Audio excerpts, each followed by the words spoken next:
wabarakatuh.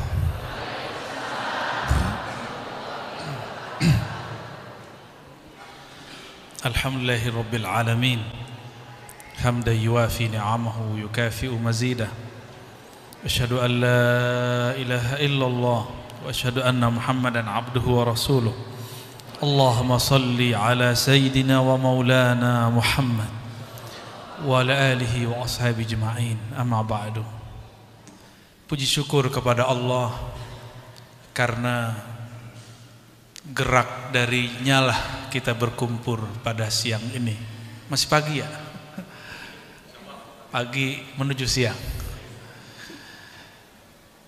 Dan kita berkumpul ini niatnya cuma satu, mengenang, merindui baginda Nabi Muhammad sallallahu alaihi wasallam. Rindu yang tidak pernah bertepuk sebelah tangan adalah rindu kepada Rasulullah sallallahu alaihi wasallam. Maka rinduilah dia, sebutlah namanya sesuka hati. Dia akan langsung menyebut nama kita. Kalau bukanlah karenanya kita tidaklah mengenal Allah. Kalau bukanlah karenanya kita masih nyembah patung, nyembah pohon, nyembah matahari. Alhamdulillah, karenanya lah kita berkumpul pagi ini. Maka salah satu hal yang pantas dilakukan oleh seorang pecinta, tanda terima kasihnya, tidak hanya mengikuti ajarannya secara formal, tapi juga menghidupkan rasa cinta kepadanya. Maka dalil maulid bukan A, B, C, D. Dalil maulid, kalimat yang ada di situ, mahabbah, cinta kepada Rasulullah sallallahu alaihi wasallam. Kita tidak menuduh orang yang tidak maulid tidak cinta, tapi mungkin cara mencintainya berlainan.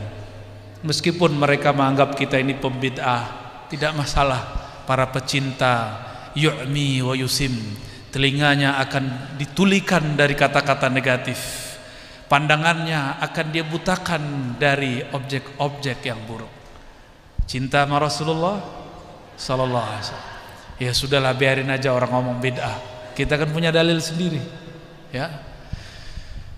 Bapak Wakil Bupati yang dimuliakan Allah, semoga dianugerahi amanah dan keadilan di dalam kalbunya. Umara kalau mau jadi wali, wiridnya dua itu, amanah adalah, amanah keadilan. Itu wiridnya. Kalau wirid kami ngaji kitab, baca aurat, baca zikir, khataman. Tapi wiridnya para umara, siapapun yang berkhidmat memimpin negeri ini, semua perangkatnya sampai ke Pak RT-nya, semoga diberikan amanah dan keadilan. Amin ya rabbal alamin. Dan saya melihat kayaknya Pak Wabub nih juga santri nih. Nyebut kitab-kitab fasih bener ya. Ngalah-ngalahin saya nih. Beberapa waktu lalu saya dihubungi oleh sahabat saya, Ajengan Dadan, ya, barakallahu fikum.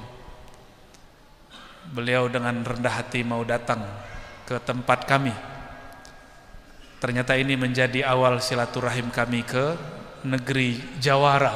Ini Jawara hakiki apa Jawara kependekan ini? Jadi takut kesini nih ntar nih. Apa Jawa? Gitu deh ya. Semoga sesuai dengan doanya. Amin ya rabbal alamin.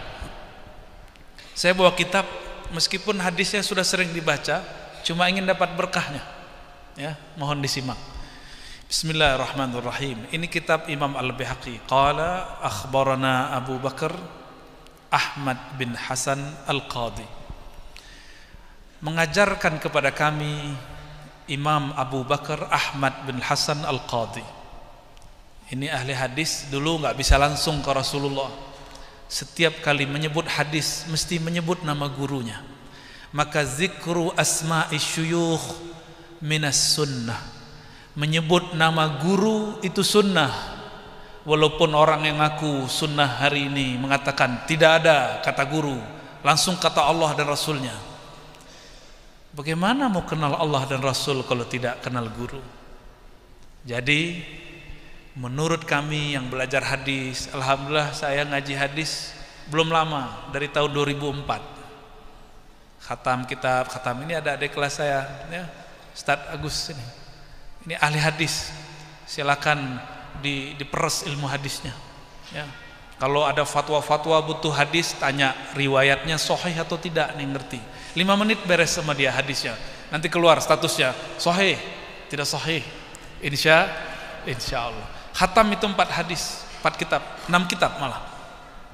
Dari 2004 sampai sekarang saya khidmat untuk menyebarkan hadis-hadis Nabi Muhammad sallallahu alaihi wasallam. Maka saya maulid tiap hari, Pak. Saya maulid tiap hari. Ya, kalau formalnya mungkin di sini sekali setahun. Tapi mau nggak tempat ini lebih diberkahi? Ya, terutama kepada para pemimpin. Nggak usah pikirin dana sendiri, kan ada Basnas, Pak. Ya. Ini pesan dari masyayikh saya banyak sekali, bukan 1-2. Jika ingin negerimu diberkahi, maka sebarkan nama Nabi Muhammad dalam bentuk maulid, mulai dari awal Rabiul Awal sampai puncaknya tanggal 12. Walaupun formalnya nanti kita buat, jadi dibuat mungkin di rumah siapa, secara resmi dibuka oleh pemerintah. Mau nanti ya Pak Wabub ya, tahun depan masih mimpin Pak Wabub, tahun depan insya Allah semoga dipanjangkan umur. Mulai malam pertama di tempat tinggalnya kah, di tempat Pak Bupati kah, atau di tempat siapa, yang penting pemimpin resmi. Kalau kita di pesantren hampir tiap hari, tiap minggu kita maulidan. Namun ketika kekuatan ulama sudah bersatu dengan umara, tunggu kebangkitan Islam insya Allah. Makanya syaitan nyamar lewat orang yang berfatwa, apa katanya, maulid bid'ah. Padahal dulu Salahuddin Al-Ayyubi membangkitkan semangat jihad lewat maulid. Kalau ingin membangkitkan sunnah Nabi, hidupkan maulid Nabi Muhammad sallallahu alaihi wasallam. Mulai malam pertama baca hadis 2-3, habis itu sholawatan ya. Malam besok undang lagi majelis siapa, begitu 12 hari berturut-turut.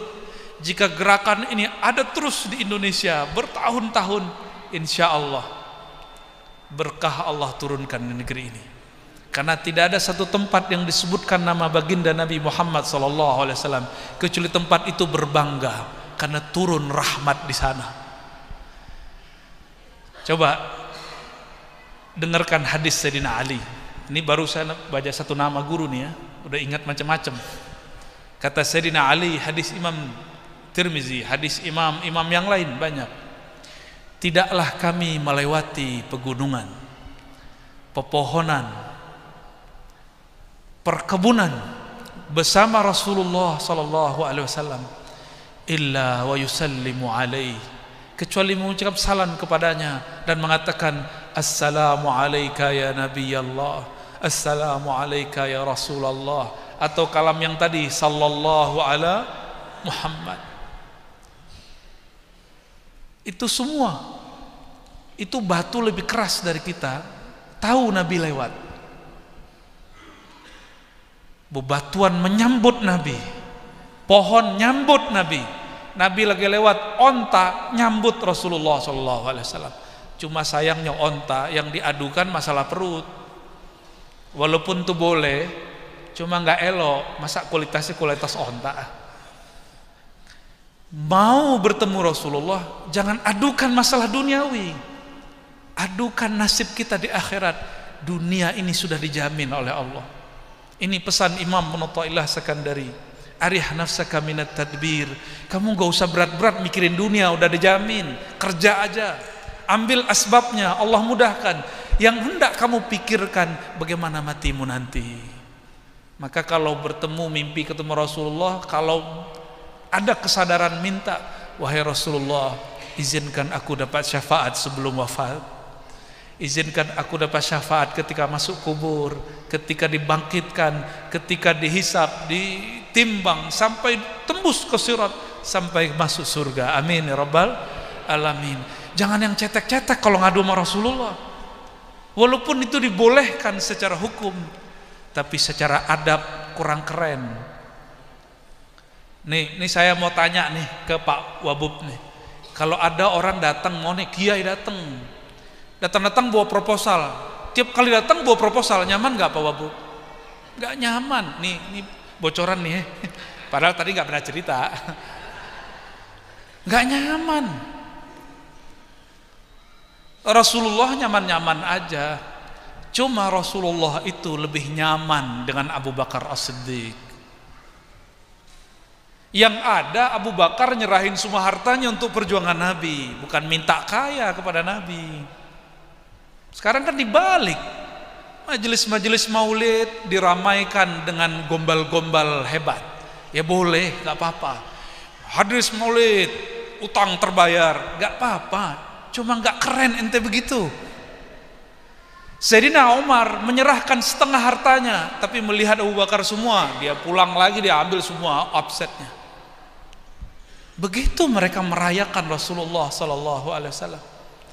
Justru mereka berhabis-habis untuk Rasulullah, bukan malah menjual nama Nabi atau menggunakan nama Nabi untuk kepentingan pribadi, untuk kekayaan materi.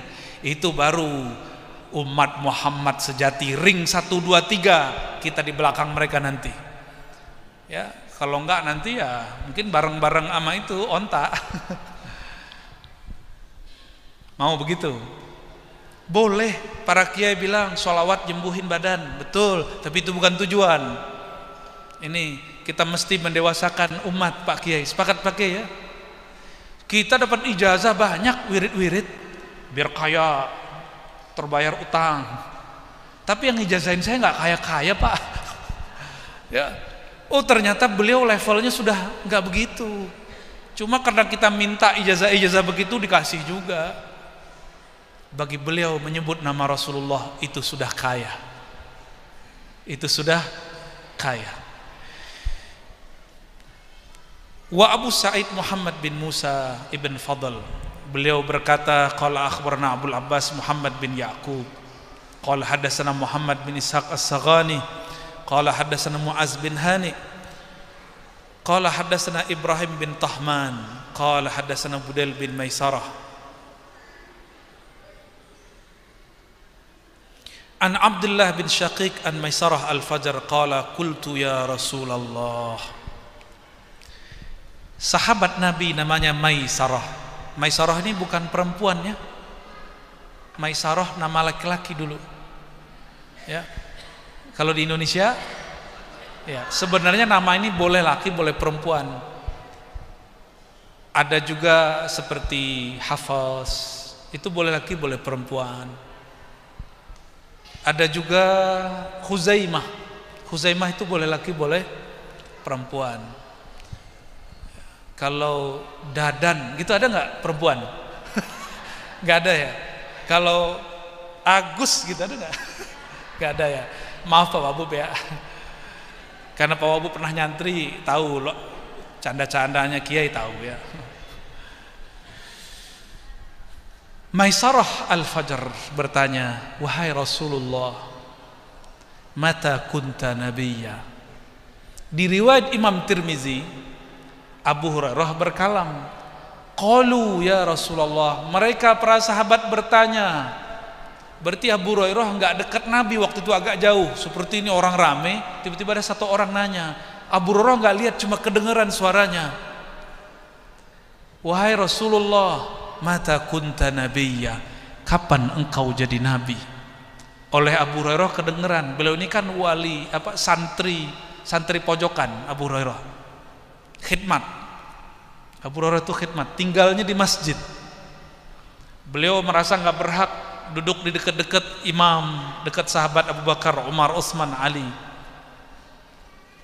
Dan Abu Bakar ini kayak kita santri yang pernah nyantri. Kalau Pak Wabu pernah nyantri, walaupun duitnya banyak, orang tuanya kaya, jika ada yang bawa makanan, berebut nggak? Nikmat jadi santri itu. Yang nggak pernah jadi santri, ya salam ya. Itu bukan menyedihkan Pak, itu indah. Ada yang bawa rambutan, udah busuk-busuk, berebut kita. Nikmat, alhamdulillah, karena ada barakah fil jamaah. Abu Hurairah dengar, cuma dengar. Maka Abu Hurairah dalam hadis Imam Tirmizi mengatakan, qalu, ada orang berkata, mereka berkata, wahai Rasulullah, kapan engkau jadi nabi? Ternyata oleh Imam Baihaqi ditemukan riwayatnya dari Abdullah bin Syaqiq dari Maisarah Al-Fajr. Orang yang nanya siapa? Maisarah. Ada namanya Maisarah? Ada namanya Maisarah? Sarah ada enggak? Maisarah Al-Fajr. Pertanyaannya berat. Ini pertanyaan kelas intelektual, spiritual. Jadi ini bukan sahabat seperti tadi ya, onta datang urusan perut. Ini sahabat enggak nanya begitu. Enggak seperti sahabat Badui datang ke Nabi nantang, kalau ente betul Rasulullah, pindahin tuh pohon, panggil pohon. Itu orang Badui. Ini bukan Badui. Orang Badui tidak terpelajar, tapi mereka cinta kepada Rasulullah sallallahu alaihi wasallam. Sedangkan ini dia terpelajar. Orang-orang terpelajar di zaman itu penasaran, hakikat Nabi itu siapa sebenarnya? Kapan beliau jadi nabi? Kok namanya sudah ada di kitab-kitab terdahulu? Salman Al-Farisi itu umurnya panjang, umurnya lebih dari 200 tahun. Imam Zahabi menyebutkan dua riwayat, 350 tahun, 250 tahun. Kalau 300 kepanjangan, ketuaan, saya ambil yang paling kecil, 250 tahun. Pernah beragama Majusi, pernah jadi Yahudi, mempelajari kitab Yahudi, bukan jadi Yahudi, dan pernah mempelajari Bible. Apa kata Salman Al-Farisi? Aku dikabarkan guruku oleh gurunya yang terakhir, wahai Salman, pergilah engkau ke negeri yang banyak pohon kurmanya, yaitu Yathrib. Ini zamannya orang yang disebutkan dalam kitab suci kita telah muncul. Itu Salman kerja, duitnya banyak. Ini jahatnya orang Badui nih.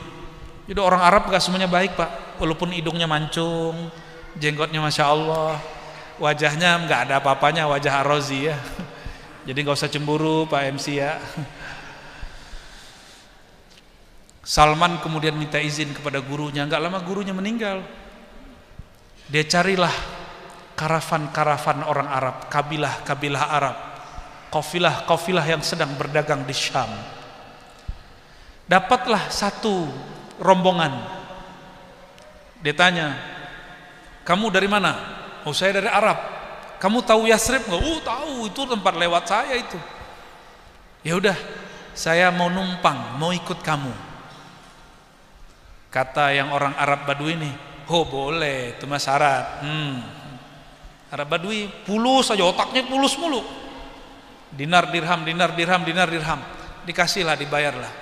Sisa uangnya separuh. Nih perjuangan mau temu Rasulullah, bukan dia minta duit dari Rasulullah, dia yang habisin duit untuk Rasulullah SAW. Di tengah jalan sebelum gerbang Madinah ada pasar budak. Si Arab Badui buat pengumuman, oi saya punya budak murah, kurus kering, udah agak tua dikit ya, aslinya harganya 100 dirham, saya jual 50 deh. Akhirnya berebut yang jual, yang beli. Salman bingung, saya kan bukan budak. Nih Arab Badui begitu tuh. Jadi nih kalau ketemu Arab-Arab jahat tuh keturunan ini kayaknya. Yang benernya keturunan Nabi Muhammad SAW, yang gak bener keturunan Arab Badui yang gak bener ini. Akhirnya Sayyidina Salman Al-Farisi orang Persia dibawa ke Madinah. Beliau nggak protes, nggak apa-apa, mungkin ini takdirku. Diterima. Badannya kecil, kurus, jarang makan. Disuruh kerja sama tuannya. Setiap kali kerja dia dapat duit. Dia tabung. Besok dia dengar Sang Muhammad sudah ada di Madinah. Dia ingat-ingat gurunya ngomong di dalam kitab suci kita, Sang Muhammad menolak sedekah, menerima hadiah. Kalau Pak Kiai nerima dua-duanya ya. Bener Pak Kiai ya? Bukan Habib, bukan Sayyid juga. Walhasil dia tabungannya dia buka, belum banyak. Dia ambil, dibeli roti yang paling enak. Lalu dia cari tahu di mana Rasulullah tinggal. Ternyata Rasulullah tinggal di dekat masjid, di rumah Abu Ayyub Al-Ansari. Ternyata Rasulullah masuk ke Madinah, itu onta nggak mau turun, nggak mau berhenti. Semua gang mengatakan, semua kabilah mengatakan, wahai Rasulullah, tinggallah di komplek kami, tinggallah di kampung kami bangunkan rumah, kami bangunkan masjid. Apa kata Nabi Muhammad sallallahu alaihi wasallam? Da'hu, biarkan kendaraanku, ontaku, fa innahu ma'murun, karena dia sedang diperintah oleh Allah. Mau berhenti di mana? Tahu-tahu diberhenti di kampung horor. Berhentinya di depannya ada kuburan tua, kuburan orang musyrik. Tanah di sampingnya milik keluarga Abu Ayyub Al-Ansari. Kok kuburan tua? Karena tanahnya tidak ada yang minat. Jadi Nabi ini kalau bangun masjid di tanah yang tidak konflik. Ini pesan buat para kiai, bangun pesantren jangan di tanah konflik. Seperti Rasulullah sallallahu alaihi wasallam ya. Jangan nafsu sama tanah. Rasulullah ditawarkan tanah berhektar-hektar, nggak minat. Gak minat beliau, tanah gak bisa dibawa. Akhirnya baginda Nabi Muhammad SAW bangun masjid kecil di bekas kuburan tua. Itu kuburan dipinggir-pinggirkan, digali, dipindahkan. Rasulullah tinggal di rumah Abu Ayyub Al-Ansari untuk sementara waktu, sampai kamarnya jadi. Salman Al-Farisi minta izin masuk ke rumah beliau. Dibawa. Apa kata Salman? Wahai Muhammad, masih nguji, belum ya Rasulullah. Hei Muhammad, ini hadiah dari Al-Fakir Salman. Di samping Rasulullah ada Abu Bakar As-Siddiq. Waktu itu belum rumah Abu Ayyub sebenarnya. Langsung digeser, padahal Rasulullah juga seorang manusia, butuh makan. Langsung digeser. Kul ya Abu Bakar, makanlah wahai Abu Bakar. Kata Salman, checklist satu, wah ini calon nabi, bener. Jadi Salman ini orang ilmiah. Orang-orang ilmiah baru percaya kalau sesuai indikator ilmunya. Pertama, tidak terima hadiah, tidak terima sedekah. Besok beberapa hari lagi dia datang lagi, nabung, terkumpul duit, dia bawa makanan paling enak. Wahai Muhammad, ini hadiah dari Al-Fakir Salman. Langsung Nabi ambil, cowel, dimakan. Bismillah. Selesai Nabi makan, Salman matanya berkaca-kaca, tangannya langsung yamuddu yadai. Faqala ashhadu annaka Rasulullah.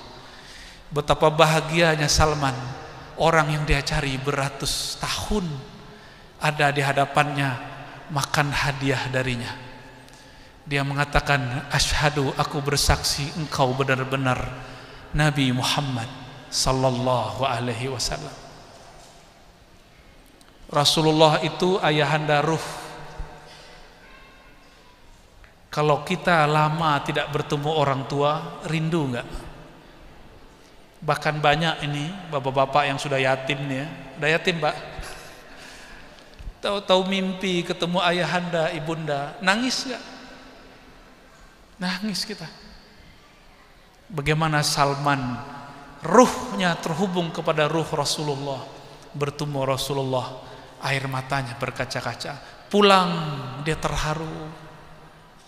Dia cukup gak perlu lama-lama dia bersama Rasul, karena dia masih bekerja, dia masih status budak. Dia gak berontak deh kepada tuannya. Dia terima tuh takdirnya. Sampai kemudian dia nabung, berhasil. Di tahun berikutnya sudah menjadi laki-laki merdeka. tidak lagi jadi budak, maka dia berkhidmat untuk Rasulullah. Jadi yang saya tahu, sahabat-sahabat mulia yang akalnya sempurna, mereka bukan datang kepada Rasulullah minta utangnya dibayarkan, penyakitnya disembuhkan, kecuali 1-2 saja. Tapi sahabat-sahabat ring 1, ring 2, justru mereka menghabiskan uangnya untuk Rasulullah. Mereka bersakit-sakit berjuang untuk Rasulullah. Mau seperti mereka? Mau. Maka kita sisihkan harta kita sebagian untuk menghidupkan sunnah Nabi Sallallahu Alaihi Wasallam. Jadi saya harap kajian ini tidak hanya seremonial, sepakat, tapi di situ ada oleh-oleh kita bawa pulang. Tahun depan saya tunggu kabarnya. Ya, semoga hidup. Kalau perlu dibuat festival Maulid. 12 hari 12 malam, ada Simtuduror, ada Maulid Barzanji, macam-macam. Ya, semua diingat. Ya, semoga diingat. Itu tempat-tempat yang disebut nama Allah, nama Rasulullah di langit terlihat seperti cahaya. Jika masjid ini disibukkan dengan festival nasyid, solawat, itu sahabat malaikat-malaikat yang ada di langit, mereka nanya, itu tempat apaan tuh? Nanti malaikat yang naik turun namanya muta'aqibun, malaikat siang malam, kasih tahu, oh itu orang solawatan di Masjid Al-Musabaqah Subang. Amin. Ya, kalau nama kita tertera di situ, insya Allah berhak nama dapat syafaat Rasulullah SAW. Apa itu majelis maulid? Majelis maulid, majelis yang di situ kita mengenang Nabi dan bersolat ke Nabi. Saya mau tanya, salawat itu ajaran Nabi bukan? Maka tidak ada lagi dalil yang dapat membid'ahkan maulid Nabi, karena di dalamnya ada salawat. Allahumma sholli ala sayyidina